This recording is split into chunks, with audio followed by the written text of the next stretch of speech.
अब ऋषियों ने कहा कि यह शिवलिंग प्रकट कैसे हुआ, इसे हमें बताने की कृपा कर।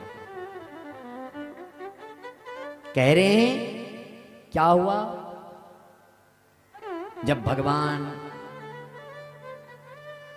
शिव ने जब महाप्रलय हो चुका था उस समय क्या हुआ।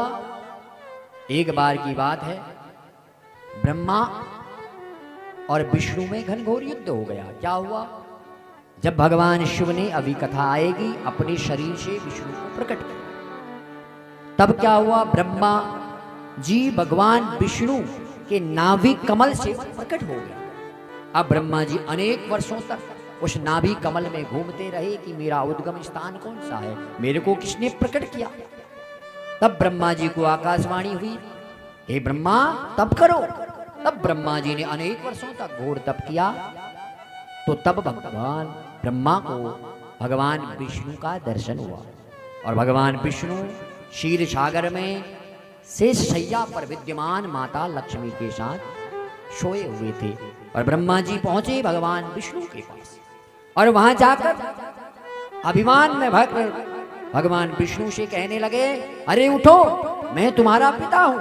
अपने पिता और गुरु को आया देखकर जो प्रणाम नहीं करता वह दंड का अधिकारी होता है। इस प्रकार ब्रह्मा जी विष्णु से कहने लगे और इधर विष्णु भीतर से क्रोधित परंतु बाहर से शांत हुए मन से कहने लगे, हे पुत्र तुम्हारा स्वागत है, तुम्हारी भ्रुकुटी क्यों चढ़ी है।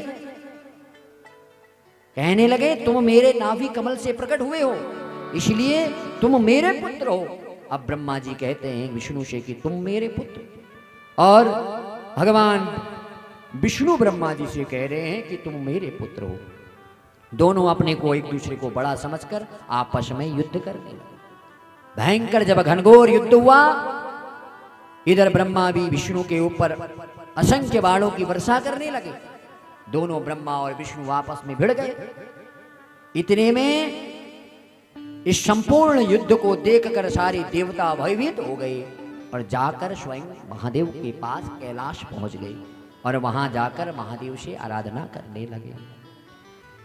इति देव भयं कृत्वा विचिन्वतः शिवाक्षयं जम्मू कैलास शिखरं यत्रास्ते चंद्रशेखर। इस प्रकार भयभीत हुए देवता कैलाश पर्वत पर पहुंच गए और वहां जाकर महादेव से आराधना करने लगे। हे प्रभु, बड़ा ही कष्ट आ गया है, ब्रह्मा और विष्णु आपस में लड़ रहे हैं। तब भगवान शिव ने कहा, मैंने स्वयं सब कुछ जान लिया है, आप सब अपने स्थान को जाइए, मैं स्वयं आकर देखता हूं। भगवान शिव स्वयं युद्ध स्थल पर पहुंचे और बादलों में छिपकर ब्रह्मा और विष्णु के युद्ध को देखने लगे। भगवान शिव जी कुछ क्षणों के लिए युद्ध को देखकर स्तब्ध हो गए।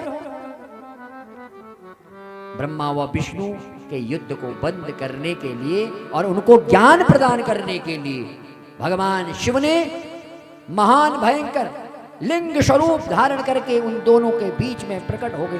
बोल शंकर भगवान की जय। वह लिंग हजारों ज्वालाओं